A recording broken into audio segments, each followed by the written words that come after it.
Now, if you're anything like me, forgiveness doesn't always come easy. Forgiving and moving on might seem like it should be simple, but for some reason, it just isn't. The truth is, forgiveness takes more than a moment, and that's why we're gonna spend the next 3 weeks talking about how we can actually forgive and why it matters so much. When we talk about this idea of forgiveness, we're talking about letting go of negative feelings that we have towards someone who has hurt, harmed, or disappointed us. Regardless of whatever they actually deserve or want our forgiveness, that sounds pretty good, right? The feelings of betrayal and hurt or anger, feelings of being wronged or let down, the desire to pay someone back for what they've done, who would want to let go of negative thoughts and emotions like those? If only it were that easy, right? Honestly, sometimes the stuff that we find ourselves needing to forgive just isn't easy to let go of and move on from. Maybe you're dealing with a fight with a friend, or someone saying something really hurtful about you behind your back, or a rumor being spread about you at school. Or maybe you're really hurt because one of your parents is gone, or your dad cheated on your mom, or your older sister lied to you about something not so great of a decision that she made. The truth is, we've all been there before, and unfortunately, we'll all probably be there again, because sometimes people hurt us. They'll fight with us, they'll embarrass us, they'll disappoint us, they end relationships with us, they break our trust, and as a result, we feel stuck because we're hurt, angry, or sad. So what do we do then?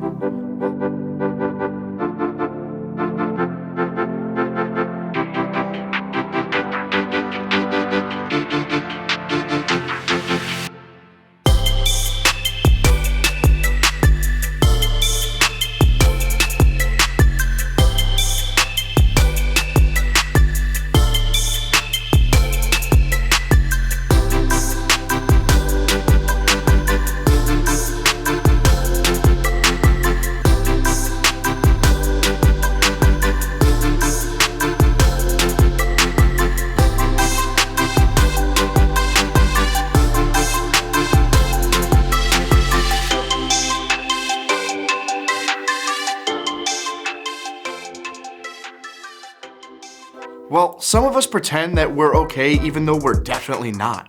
Others of us try to get back at the person who hurt us. Some of us say things that we shouldn't say or lose our tempers or take it out on others. Others of us try to ignore what we feel by distracting ourselves.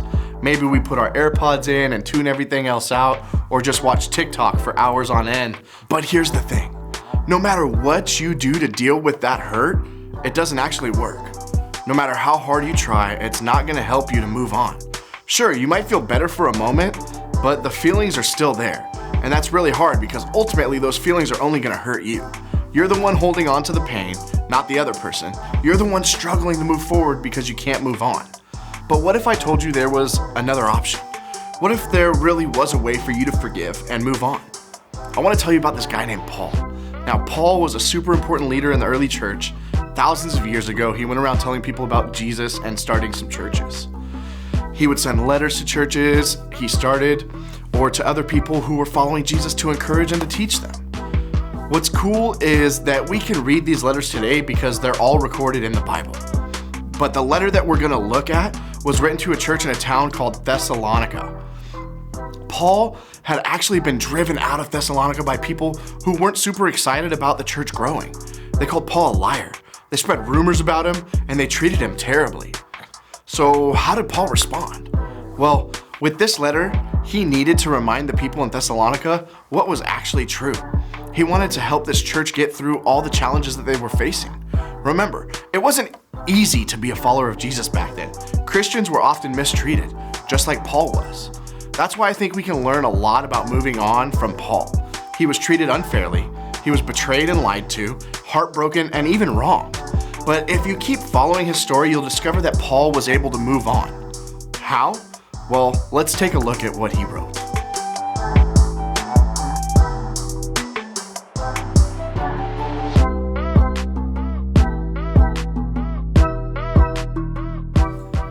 Like Paul, the Jesus followers in Thessalonica were being treated badly for following Jesus. It would have been totally normal for them to want to repay the evil that was being done to them. But here, Paul challenged them not to do that. He encouraged them to stop the cycle of wrong for wrong. Instead, he wanted them to focus on what was good. not just for them, but for everyone. See, what we all have to remember is that forgiveness takes more than just a moment. It doesn't magically make everything better. Paul had to make the choice to forgive more than once. Sometimes he had to do it over and over and over again.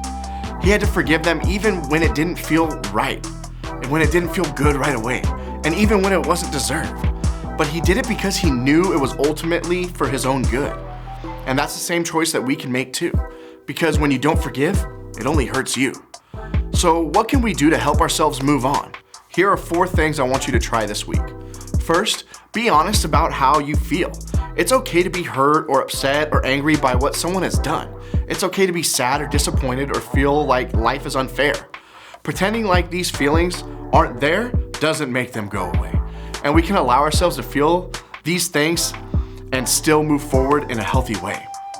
2, remember that everyone is worthy of forgiveness. No matter what we do in our lives, God constantly forgives us. When we mess up, when we have regrets, when we feel guilty or shame for something that we've done, God's forgiveness is always freely given to us. God offers grace even when we don't deserve it.